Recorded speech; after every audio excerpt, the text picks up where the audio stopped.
they know better. So what do you reckon of your new signing then, G? Oh, we signed someone today. Oh, yeah, from the Panthers. Oh, I wasn't paid well.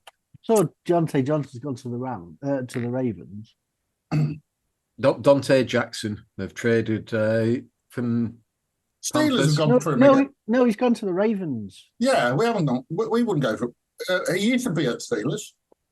Yeah, you got him. Oh, Picked him up in March, but he's gone to the Ravens. Well, this is the cornerback, not wide receiver. Oh, right. Deontay Johnson. Name? No, one's called Jackson, one called Johnson. Oh, right. Okay. It's easy to get mixed up. You know Lamar Johnson, quarterback for Ravens. Yeah, he's dead good. He is. Yeah. But didn't you just say Johnson? No, I said Dante Jackson and a 6th rounder to the Steelers for Deontay Johnson. So am I wrong? To be honest, I'm less clear now about what trades happened. Yeah, Deontay Johnson. It sounds like we've just traded for a player. Oh, he has gone to got. Ravens. Yeah, my bad. Yeah, I misread it. Albert Breer, that. So the Panthers traded Dante Jackson as 6th rounder to the Steelers for Deontay Johnson. That's very so it's Dante and Deontay, Yeah. Jackson and Johnson. Sure, this isn't just a typo. Jackson has started every game for the Steelers and have 3 interceptions. Meanwhile, Johnson had 30 catches for 350 yards and 3 touchdowns before being dealt to Baltimore. Isn't that confusing, those 2 names? Hang on. Well, yeah, and you've made it even more confusing by welcome. not making it clear still which one you were on about. Have you just read the headline where it says Pittsburgh Steelers welcome Deontay Johnson back? But then Pittsburgh Steelers in confusing trade announcement. But the headline actually refers to he will be playing against them. I don't know what I'm reading. No. But Panthers have no plans on trading Chipper Okay. Hubbard or JC Horn. Has any player joined the Steelers? No. Right.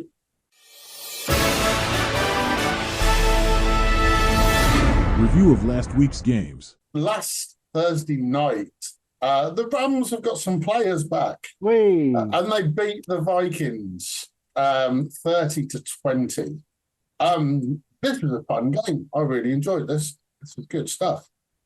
I think it goes to show what a difference those 2 receivers make, Cup and Nakua. Well, it gives them a passing game, doesn't it? Yeah. But rather than they go, well, they're going to give the ball to Williams.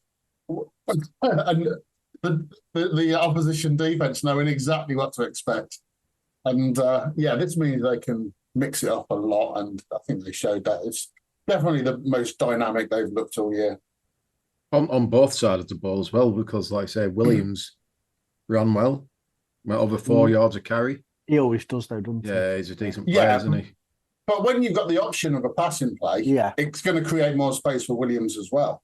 Whereas if everyone knew that Williams was going to get the ball handed to him, it's a lot more difficult for him to get any yardage, isn't it? I mean, McVay's 38 years old. And that's young for a coach in the NFL. Younger than a 40-year-old. He was head coach at 31, though, I think. It's fucking unheard of. Proper innovative, very innovative. Like the interview tomorrow. No one had done that before, had they, Daz? Yeah, they're both very innovative. Fucking hell. They're both very... Go on, take a run up. Go on. Yeah, okay. Take it in parts. Innovative. I think both. Yeah. I think both coaches are innovative and beyond the years, really. Same with the... I mean, you got most of the way. Just leave it. Just pronounced it wrong, man. Oh, okay. It's fucking Sussex again, isn't it? But the Vikings, we all said the Vikings are going to... their season's going to turn. And has it started to? I think it started, week before that. They played the Lions, didn't they? And they were... They played okay in patches, but I think they come to London, the Vikings. They should have been out of sight against... they should have been beaten out of sight by the Lions, and the Lions let them come back into it. Twice, But they've been a lot of points going against them at the moment. You can't blame Sam Darnold, really, because it's not a case of the Vikings faltering. It's a case of Sam Darnold faltering. And to be fair, he's not thrown an interception against the Rams. Respectable numbers, 18 of 25 for 214, 2 touchdowns. That's respectable. Jefferson doing what Jefferson does, over 115 yards off 8 catches. So is it the defensive side now we're looking at the Vikings? For the Vikings, that a lot of their results have been built on that solid defense. You conceded 30+ points. You can't complain if you lose the game. No, definitely. Okay. I think Thursday was probably the worst game that the defense has seen. And you thought Stafford was there for the taking, really, but I don't really remember seeing many sort of blitzes that were anywhere near him, to be perfectly honest. Okay, Eagles at Bengals. Eagles are quietly getting a bit of form. They're getting better, aren't they? Yeah, this is the best they've been. These last couple of games, best they've been in since the start of last season, really. Yeah, it's. I think already it's going to be a 2-horse race in the NFC East. But the way the Eagles are looking, they're looking really good. I can't even fault the Eagles on this game at all. Bengals I can, because Bengals just reverted to type again on defense. But yeah, but one takeaway we'll take from this game is Saquon Barkley. Everyone has him down as this. Oh, he's a really good player. He's this, that, and other, and he really is. As simple as that. What an insight! They call that a hot take, don't they? Well, there was a little video piece come out on him, and it was Nick Sirianni. Nick Sirianni. So it's on camera. I've seen it this week, and he asked Saquon, "Do you want to go back in the game? You're 17 yards. You just need 17 yards, or 13 or 17 yards, to equal your highest total yards in the game." And how many players? I saw that. Actually, you've seen that. How many players say, "Oh, is that what I need? Yeah, getting back out there." But do you know what he said? He just said, "No, let the young ones, let the young kids eat." Yeah. And he said, "No, I'd really like you to get it." He said, "No, let them eat. Let them eat." And do you know, that's selfless. That is good. That it's also really good PR, as if it was staged. No, come on, what are you trying to say? Yeah. The Eagles' defense has been good all season, pretty much. It's only been their offense wasn't really firing at the start of the season. Now that's starting to flow a bit. They're looking very strong. I think it also goes to show that the sort of brief revival of the Bengals is a little bit more measured now, because they've beaten the Giants and Deshaun Watson's Browns, which when you look at it now, in actual fact, now they've stood up against a half decent team. The issue is still their defense. Yeah. As it looks at the moment, any decent offense is going to have a field day against these. Even some half decent offenses are going to. We've got to play them twice still. That's why I want to know how half decent offenses will do. But on the subject of quarterbacks, let's talk about two of the best in the league, being Lamar Jackson and Jameis Winston. So did you say Jameis Winston in that phrase? Yeah, he was fucking brilliant. He was brilliant. The weekend. What a difference! I'm a huge fan of his because he just seems like such a top guy. And yes, 3 touchdowns, 330 odd yards, no picks. Very un-Jameis Winston, but fair play to him. It's such a turnaround from the week we've before. said all season how the offense wasn't playing for Deshaun Watson. And we said that last week. Yeah. This kind of proved it, really, didn't it? This is the best figures from a Browns quarterback since Deshaun Watson joined the Browns. It's 3 years ago. So, yeah, in those 3 years, Deshaun Watson never put up figures like this in a game. Yeah, thought Jackson looked poor. Yeah, I still think if you rely on him throwing the ball, he's still erratic.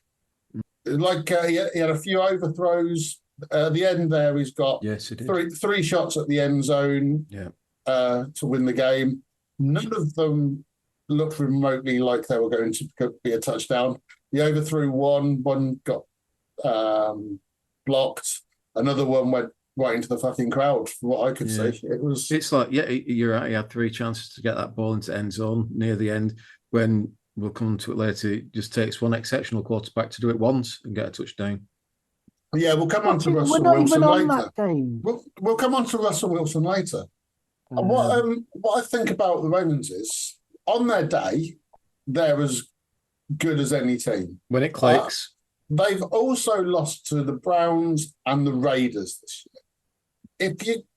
If you're going to get into the postseason, you don't want to be the team who everyone goes, they lost to the fucking Raiders this one. No one's going to fear a team who loses to the Raiders. So they've always got that in them. And the fact that teams are very often running up, Browns got 29 points, Bengals got 30 odd.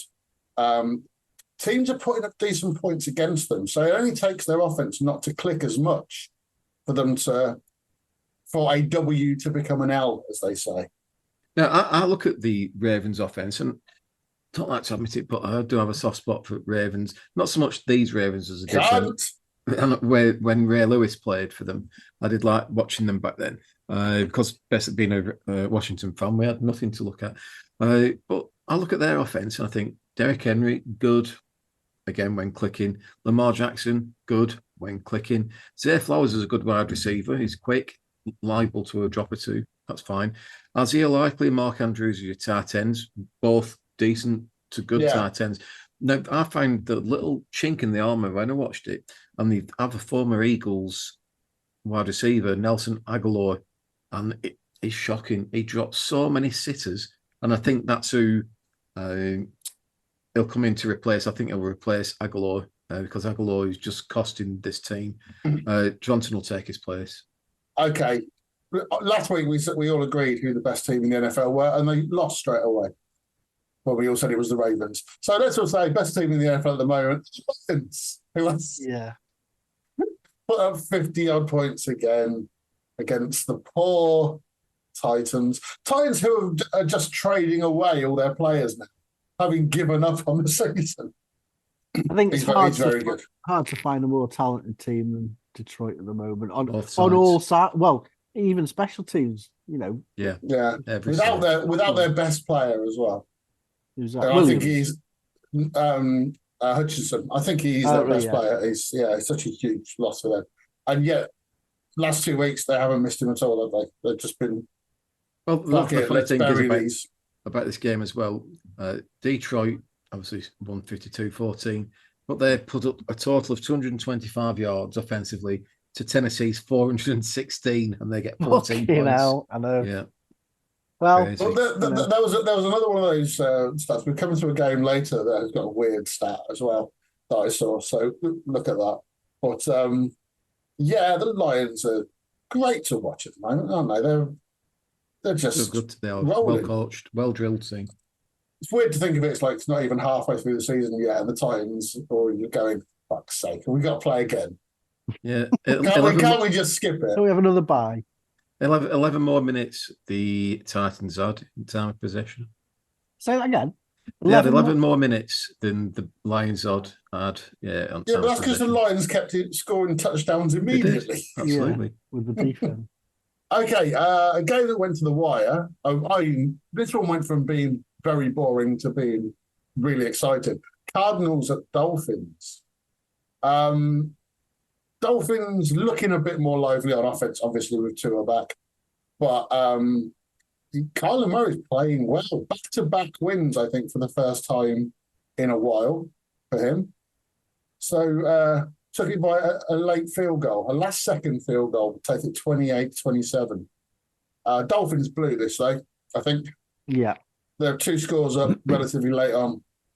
Yeah, well, I think when you just give it the big build up there, a close game, went right down to the wire. I thought you were going to be talking about a more relevant game than this one. Oh, no, I was just trying to see if I can get you excited. Yeah, well, you did. Then you mentioned this thing. Oh, yeah. Daz, believe it or not, I knew exactly what I was doing. Yeah, no way. I'll tell you, who continue to get impressed with is Kyler Murray. Yeah, I'll second that. Yeah, With him, he's having him in fantasy football, sort of keep quite a close eye on him. But I thought he did really well. He's been very patchy in places, but seems to be putting a bit of a run together. I think he always gives you a chance. Both sides, he gives your team a chance, and at the same time, he gives the defense a chance. But I think he's cutting those mistakes down a little bit this season, and I do like the way he's playing. He actually looks like he's interested this season, and good stats for him. Good stats because so far this season he's thrown for 1640 yards, he's completing 67%, 11 touchdowns, only 3 interceptions. But Arizona, I'm just going to put it out there, they can beat anyone, but also can lose to anyone. That's how inconsistent they are. Thanks, Daz. His insights this week are fucking spooky. Yeah. It's Halloween. What did you think to Tua's return then? He done a slide at one point. He did, yeah. And it was yeah. replayed about 18 million times. The New England Patriots beat the fucking New York Jets. Both of these teams are now 2-6. Fucking hell. Just when you think the Jets can't find a new way to fuck things up, their kicker forgets how to kick. Like, to lose by a field goal and miss, was it 2 field goals? Very manageable field goals as well. If you look, most kicks from 50 yards are automatic these days. You got the guy missing from 32. Yeah. Makes all the difference.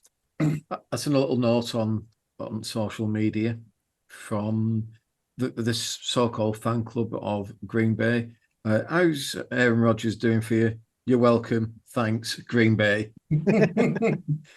It's season over now for the Jets? I think so for Jets. It's got to be. I even said last week that I looked at their games that they had left, and I said it's a favourable schedule that they've got.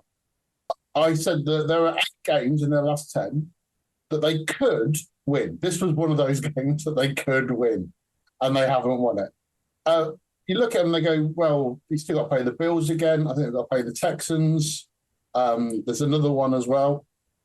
At best, now, you go, can they get more, even if you're kind to them, can they get more than 9 wins? And just can't see it, can you? I think you're going to need more than 9 wins to get into the postseason. It'd have to be a weird end of the season for it not to. These two are racing to which team finishes last in that division. Yeah, but it shouldn't be the Jets. The Jets have got so many good players on that team. So they've got no excuses to be this bad.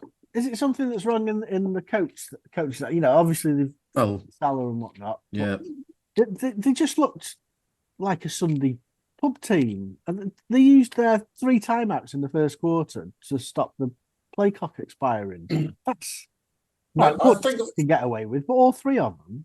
I think you could have all the Kansas City Chiefs current players, their coaching staff, everything exactly the same, but you put them in the New York Jets uniform, somehow they'd be 0-7 rather than 7-0.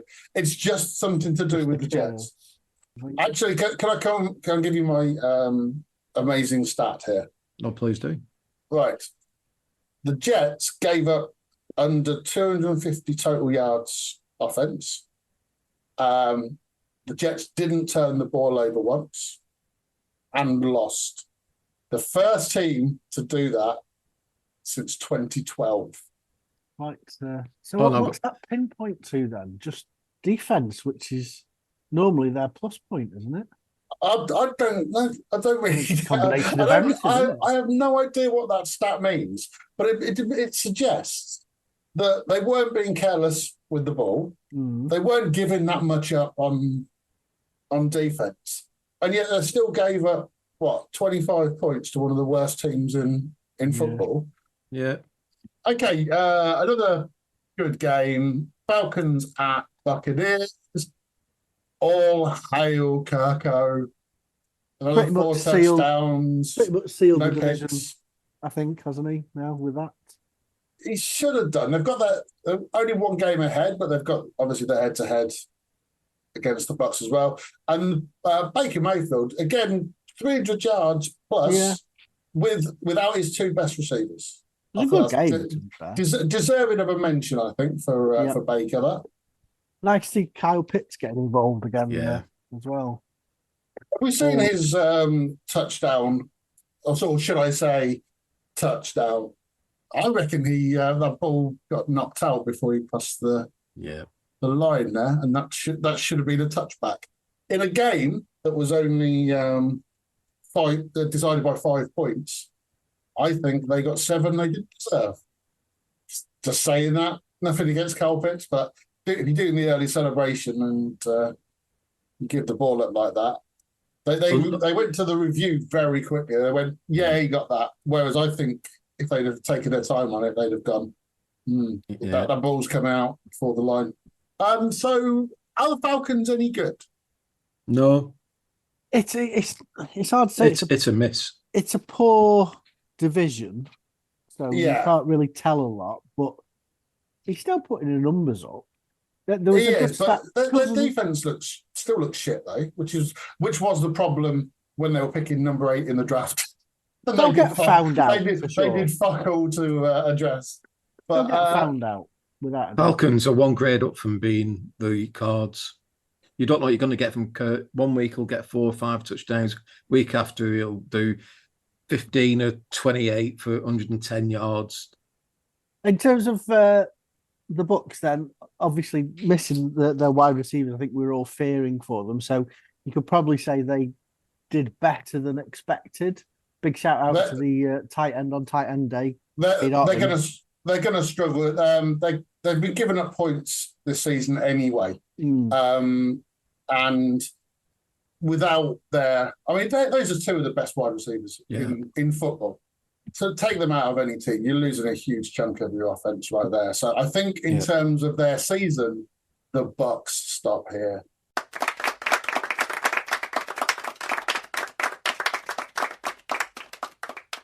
Yeah, I think I agree with you. They're leaking points like a leaking tap.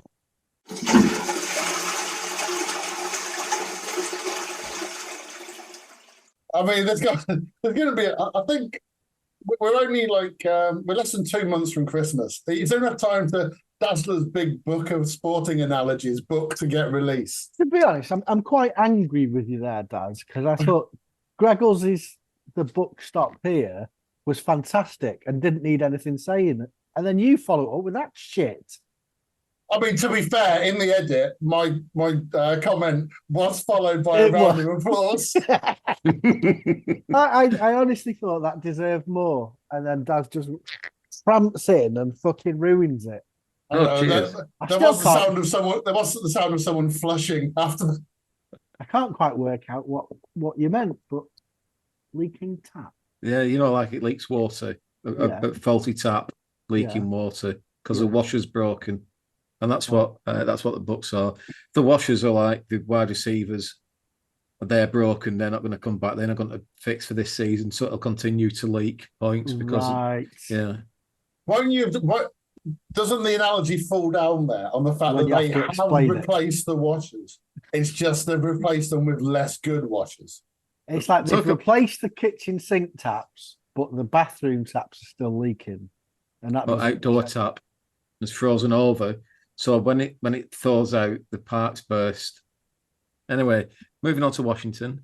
I reckon this analogy lost its way a long time ago, possibly halfway through your first sentence. I love an analogy where you've got to explain it. I mean, you're welcome. I'm full of them, Edgy. I love an analogy. I love an analogy where you got to explain it and then it becomes less clear. Packers at Jags. J Love got injured again.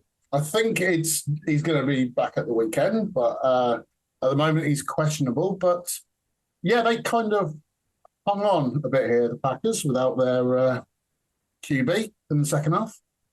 Is he known as being a bit of a sick note?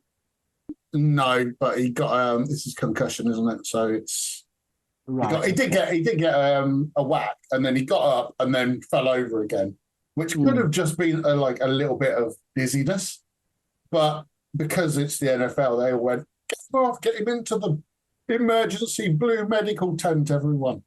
This is 2 games in a row now where the kickers come to Packers' rescue. McManus, he was with Washington at the start of the season, had allegations. We released him. Those were unsubstantiated. Packers pick him up. Last 2 games, he's kicked the go-ahead field goal.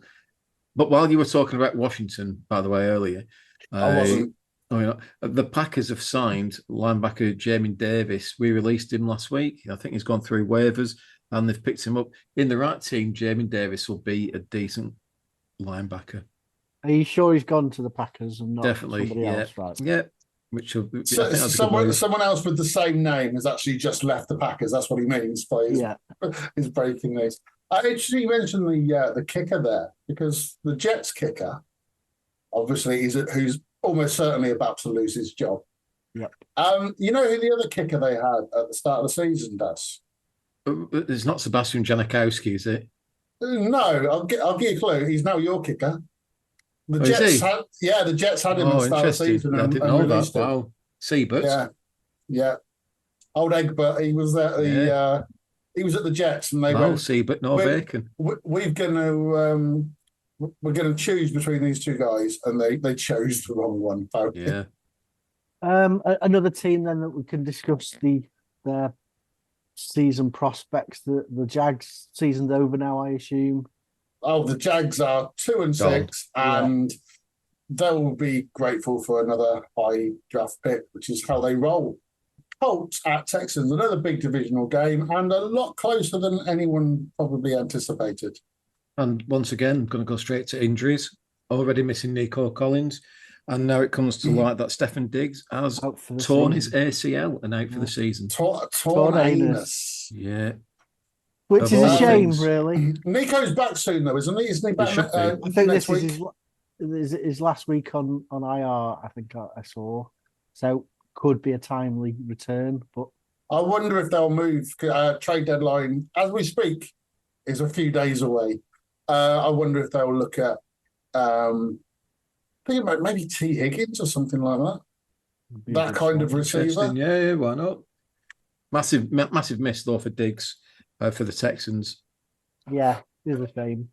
They'll still go to the playoffs, but they'll still win that division. But the issue there is that they complemented each other well. Diggs and Collins, they were great, like receiving tandem. I was watching this game for a bit, and for ages, the Saints at Chargers was 3-2 to the Chargers, and I was finding that most entertaining. You never see that score. It finished 26-8 to the Chargers. The Saints are obviously struggling with injuries, but the Chargers are the best defense in the NFL. You were proper gutted over this one because it went 2-0. I think it went 3-2. It was 3-2 and then 5-2, and I went, it's all right, 5-2. And then it got to like 12-5, and it went, that's not much fun. They just spoilt it at the end. Yeah. The Chargers having the best defense in the NFL, that they've snuck that in, really. They were always going to get better. They've been so bad on defense over the last however many years since Herbert's been their QB. and he's played really well, and they've had nothing. They've probably had like winning seasons, get to the wild card, that kind of thing. But they've always lost because their defense has been shit. And I reckon Herbert has got his big contract, and he's gone, right, we really need to help sort this defense out. And now they've brought in an incredible defensive coach to the point where there's nothing happening on offense. Yeah, well, they seemed to get a little bit going, didn't they, on the offense? That lad McConkey seems to be having his breakout. But if your best receiver's lad McConkey, I think that's like having nothing on offense. They're pretty good, the Chargers. Against the Saints, comparison. No, just generally. The improvement they've got on defense, 7 games into a season? The turnaround in those 7 games has been fucking astonishing for that defense, because they've gone from one of the worst defenses to one of the best, or to the best. It's helped that they've had to play a couple of token offenses, and I include the Steelers in that. But they're a good team, and they're going to get better. Maybe not this year, but next year, year after that, they'll be a really good team, I think. Okay, Bills at Seahawks. This was the one game that I differed from you lot, even though I didn't think it was going to happen. But the Seahawks were high comedy value in that particularly the first half. They had first and goal twice and got no points. And two of their players were having a punch-up. Got entertained, I suppose. They got walloped in the end, but this was actually a tight game for the first half. But the Bills just put their foot down a little tiny bit and ran away with it. Seahawks, below average team this season. I thought they were a steady team, but I think they're kind of dipping. Maybe not as steady anymore. Nothing to shout out about. Fundamental error. It was a bit of a comedy of errors, wasn't it? His quarterback, Dino Swift. I think he even tripped over his own man when they were in the red zone for. Well, that sounds rude. Yes, please don't lower the tone here. Yeah. Oh, not edgy.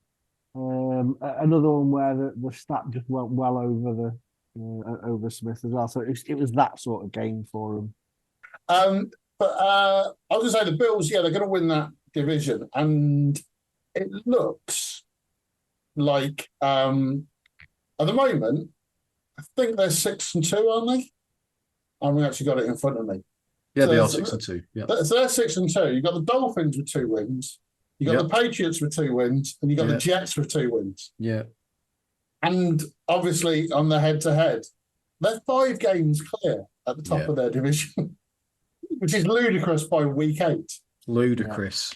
Well, we haven't got time for Washington. So. Next game's Broncos and fucking Carolina. That's not going to take long, is it? Broncos beat Panthers because the Broncos are better than the only Panthers. thing I'd say about that game. Shall we move on? The only thing I'd say about that game, I really like Bo Nix. I think he's got a decent career ahead of him. I know it's early days and he's got Baltimore and Kansas coming up. Totally agree with you. But I really do like him. Yeah, I honestly back you on that 100%. The return of Bryce Young as well this week. Yeah. 2 touchdowns, 2 interceptions, 2 sacks. He likes to keep it level. Do you reckon he starts this week if the red rubbish is available? I'm trying to work out if the Red Flamingo, as he's known, I'm trying to work out if he's actually been benched or he's just injured. Because he got benched and then got injured, didn't he? Yeah, he did. That's right. A car crash or something. That's right. The red car crash, as he's known. Yeah. The red RTA.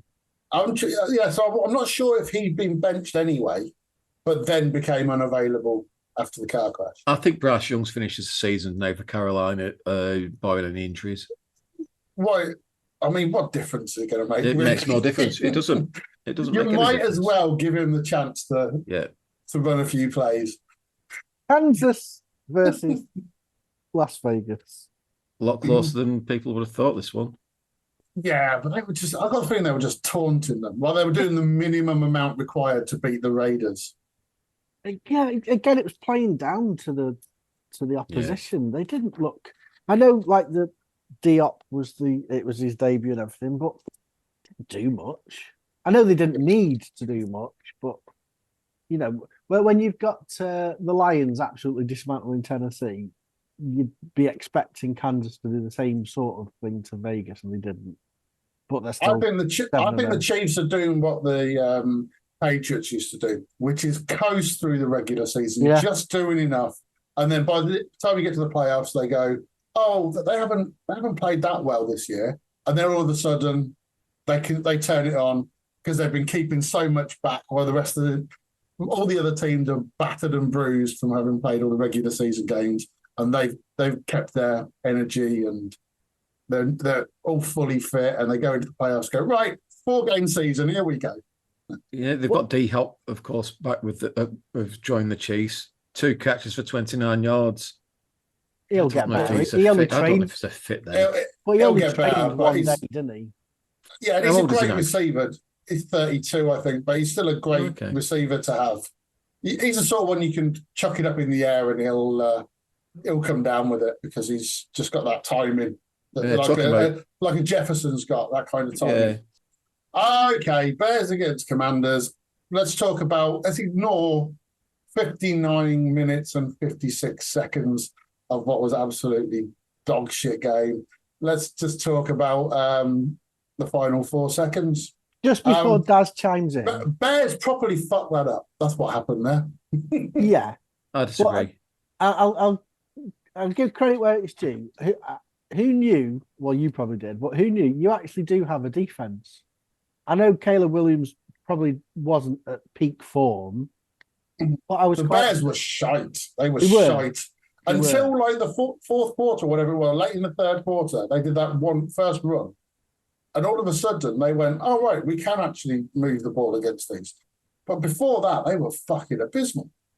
Yeah, it did shock me how organised your defence seemed, albeit against an under par offence from the Bears. But that was the Bears' offence of the first couple of weeks when they got nothing going at all.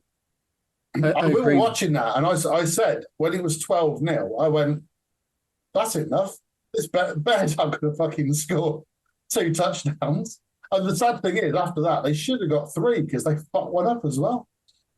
I do want to talk about that play though, because I don't get how teams don't know how to deal with particularly a Hail Mary that's going to drop short. Right, the smartest guy on the pitch was the Washington receiver, Noah, who just dropped back and goes. But there's no point competing with 8 of the guys. Second ball. I was going to drop back and see if he gets tipped. Right, he knows that. Why doesn't one of the Bears defense know that? Okay, then can I? I'm going to come in there before that play even took off. I said during the game they've got a cornerback called Stevenson, who I was quite impressed with. Daniels did a long ball down the sideline to Scary Terry, caught it. Stevenson, lost Terry, but he kept up with him, brought him down. He's done a couple of good plays as well. He broke up the Ertz touchdown, what I thought it was, and they didn't, said the ball moved on the floor, and that was Stevenson. But there's clips come out. I don't know if you've seen it. You must please tell me you've seen it. Is it him celebrating? He's taunting the crowd while the play's going on. Then he comes out and he tips the ball to Noah Brown. The Bears then since has released that it was Stevenson's job to be picking up Noah Brown. And he should not even been jumping for that ball. To which he's then come out and say, "Oh yeah, I should realise the game's not finished until the clock reads all zeros." But so not only was he was in the wrong position, he should have been the one dropped back. He's the one who's, but also he tipped it off the hand of another Bears player. So the other Bears player is probably trying to do the right thing, which is at least knock it forward or anywhere else than tip it off. But old Spunk Bugger, who's had to chase back into the pack, has just gone, got to do something. Yeah, it's like they just have a group panic every time there's a Hail Mary. And that's what they're relying on more than anything else, is that the defense panic and do something stupid. Because realistically, they should be quite easy to defend against. The defining moment for me, and obviously the play itself was defining, but the play before that, which allowed them to pick up an extra sort of 15, 20 yards, was it McLaurin who caught it to go out to the side? Yes, yeah. But that was a free play. It was a free play. Because they were all thinking, oh, he's got a hoof. It's going to go big, And had they have not allowed him that, even if he might still have caught it if he had coverage, but they gave him a smart play, isn't it? Yeah. And given the fact that he's got rib injury, you've got to be thinking he's not going to be able to get full distance on it. So giving him that extra 15, 20 yards, I think was a massive mistake. But even the commentators were saying, I'd take Daniels out for this last throw and bring Mariota in. We did it for the game we lost again. I can't remember who it was against the other week. It was we gave them exactly that. It wasn't the last play of the game, but there was like a minute left, and we're defending the deep pass so much that you're allowing the other team to make little 15-yard increments into your half. All of a sudden, they do 3 of those. They're on your 20-yard line, and the amount of times teams give up those kind of plays. You go, you've been defending those for the last all half. Don't give them up now. Yeah. But Daz, from the Washington's point of view, it's a great way to win, all that sort of thing. Yeah, absolutely. It's like winning a game of football with a last second own goal. Somehow it makes it more enjoyable. Yeah. But the concern's got to be that second half performance and how everything went to shit. It's turning the switch off, wasn't it? Yeah, it was Cliff Kingsbury just give up on the run, which had been successful, and it just became all bitty. And yeah, our offensive game just went to pieces. Went to pieces when, like I alluded to it before we became on, saying this is now our second game where we've gone in the opposing 20-yard line in the red zone 4 times, 5 times, and we've not got one touchdown out of it, and that's scary. I don't like that. That's going to be a big worry. Me and Calum got a friend, Richard, who's a big Bears fan, and his quote was something like, "I'd rather lose 30 points to 6 and lose on a Hail Mary like that." And it's true. You don't want to lose like that. Yeah, nice. Because It's more if you gutting, lose isn't like it? that, you've done something wrong as well. Yeah. I think it's more on the defense not doing something right than the offense doing something right if a Hail Mary is successful. Yeah. Listen, Bears didn't deserve to win that game. They were winning that game because we didn't score a touchdown. I didn't deserve to watch that game. Okay, let's go on to a team that everyone enjoyed losing. Cowboys at the 49ers. 49ers are suddenly joint top of their division and got a bye week, and after that, McCaffrey's due to be back. Things are kind of looking quite rosy for the 49ers all of a sudden, aren't they? But can I just add this for Cowboys, Brian? Cowboys are shit. And and that's my a must-win game for the 49ers analysis. The context of their season.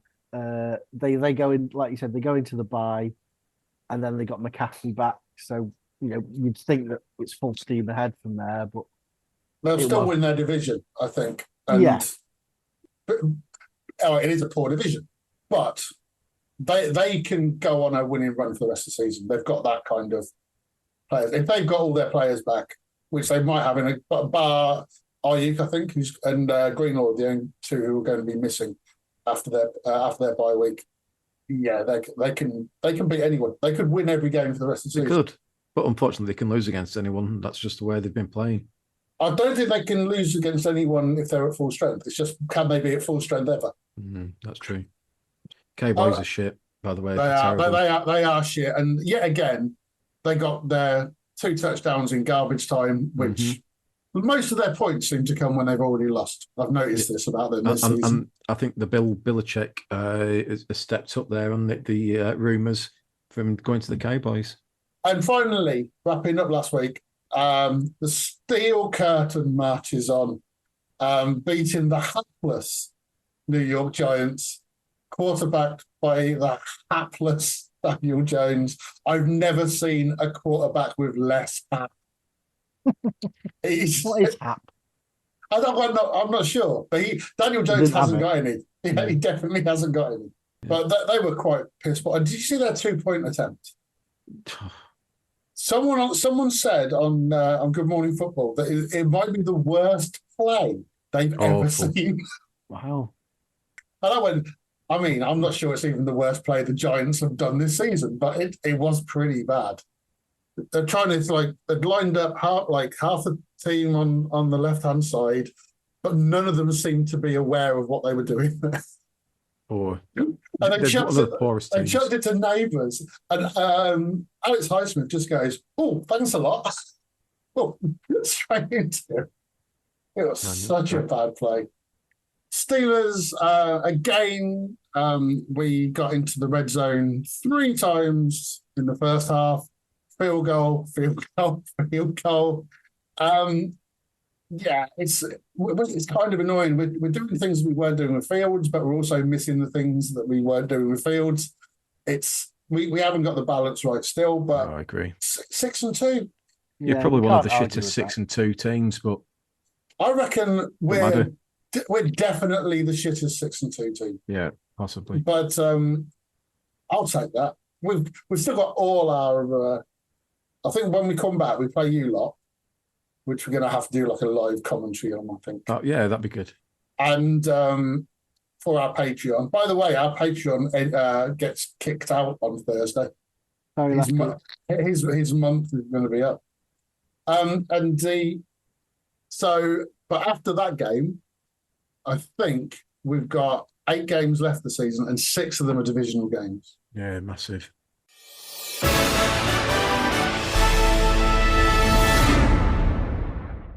You move on to predictions then. I'm going to have to. I've That's put my good, Gary. predictions in, so if someone can read that out for me, I'd be grateful. They're already in, but I'm going. No, you know, that's it. If you're bailing on the pod, yours are all blank this week. That's it. Simple as that. All right, then I'll still win it, so I'm not bothered. Chaps, pleasure as always, and I will catch you. All right.